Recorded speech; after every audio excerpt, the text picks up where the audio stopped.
الحمدللہ رب العالمین والصلاة والسلام علی سید الانبیاء والمرسلین اما بعد فاعوذ باللہ من الشیطان الرجیم بسم اللہ الرحمن الرحیم۔ حضرت محترم، آج ہم آپ کے سامنے حضرت فاطمہ الزہرا رضی اللہ تعالی عنہا کی ناراضگی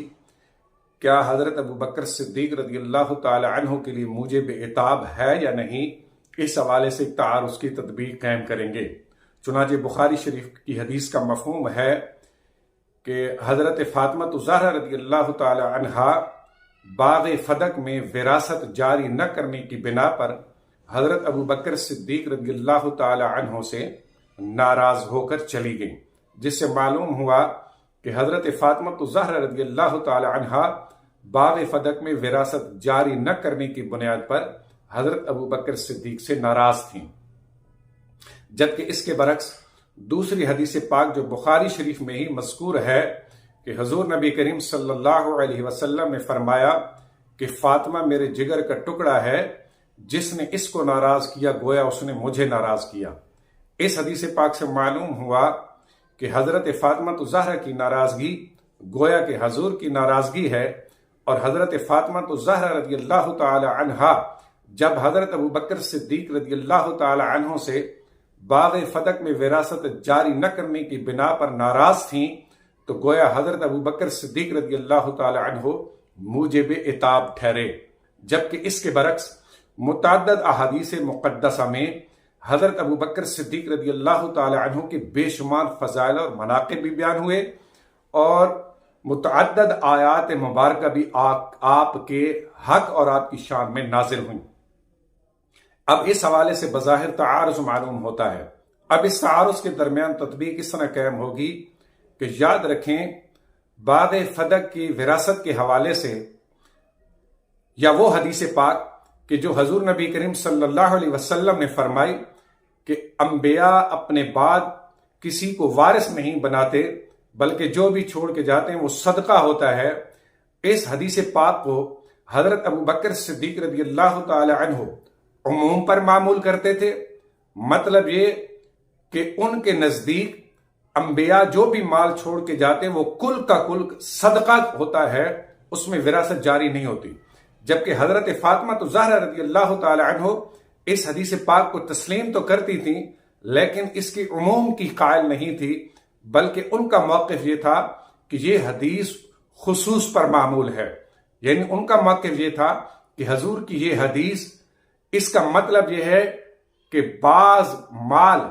اللہ کی راہ میں صدقہ ہوتا ہے اور انبیاء کے بعض مال میں وراثت جاری ہوتی ہے۔ اسی بنیاد پر وہ باغ فدق کی وراثت کا مطالبہ لے کر حضرت ابوبکر صدیق کے پاس گئیں،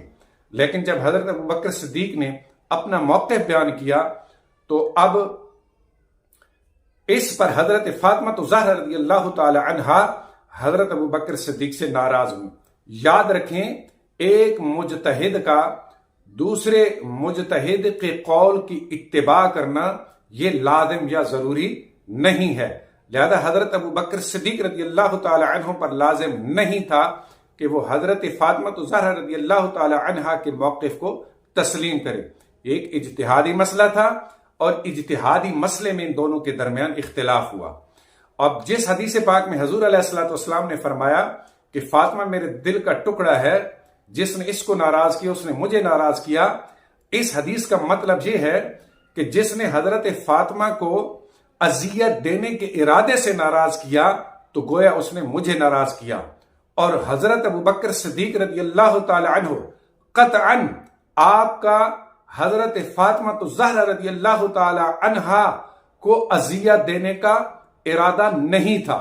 انہوں نے صرف اپنے ایک اجتہاد میں اپنے ایک موقف بیان کیا اور اس موقف کو حضرت فاطمہ الزہرا رضی اللہ تعالی عنہا نے تسلیم نہ کیا، تو اس بنا پر وہ ناراض ہوئیں۔ لہٰذا اگر کسی اجتہادی مسئلے میں اگر مجتہدین کا آپس میں اختلاف ہو جائے تو یہ ناراضگی یہ موجب عتاب نہیں ہوتی۔ موجب عتاب وہی ناراضگی ہوتی ہے کہ جس میں دوسرے کو اذیت دینا مقصود ہو۔ حضرت ابوبکر صدیق رضی اللہ تعالیٰ عنہ یقیناً ان کا یہ قطعاً ارادہ نہیں تھا کہ وہ حضرت فاطمہ الزہرا کو اذیت پہنچائے، اور اس کی دیگر احادیث میں بھی متعدد مثالیں موجود ہیں، جیسے حضرت عائشہ صدیقہ رضی اللہ تعالی عنہا کے بارے میں حضور علیہ الصلوۃ والسلام نے فرمایا کہ مجھے عائشہ کے معاملے میں اذیت مت پہنچایا کرو، کیونکہ اکثر وہی مجھے اسی کے بستر پر ہی نازل ہوتی ہے۔ اب اس حدیث پاک میں حضور علیہ الصلوۃ والسلام نے حضرت فاطمہ کو اذیت دینے کی ممانعت بیان فرمائی، جبکہ اس کے برعکس جنگ جمل میں حضرت عائشہ رضی اللہ تعالی عنہا نے حضرت عثمان ذو النورین رضی اللہ تعالی عنہ کے قاتلین کے قصاص کے معاملے میں حضرت علی رضی اللہ تعالی عنہ کی مخالفت کی۔ اب یقیناً مخالفت اسی صورت میں ہوئی کہ جب ان کو اذیت پہنچی، تو اب اس اذیت سے یہ لازم نہیں آتا کہ حضرت علی رضی اللہ تعالی عنہ موجب عتاب ٹھہرے، کیونکہ ان تمام صحابہ کرام کا جو آپس میں یہ جنگ ہوئی تھی، یہ ان کی ایک اجتہادی ایک مسئلہ تھا۔ اس اجتہادی مسئلے میں ان کے درمیان آپس میں ایک غلط فہمی کی بنیاد پر جنگ ہوئی تھی۔ دونوں کا مقصود ایک دوسرے کو اذیت پہنچانا نہیں تھا، بلکہ غلط فہمی کی بنیاد پر ایک اجتہادی مسئلے پر ان سے اختلاف ہوا، جس کی وجہ سے آپس میں جنگ ہوئی۔ تو لہٰذا اب جب حضرت عائشہ صدیقہ کو حضرت علی رضی اللہ تعالی عنہ نے اذیت کے ارادے سے اذیت نہیں دی، بلکہ ایک اختلاف کی بنیاد پر ان کا آپس میں تنازع ہوا، تو اب حضرت علی رضی اللہ تعالیٰ عنہ حضور کی اس حدیث کی بنیاد پر موجب عتاب نہیں ہوں گے۔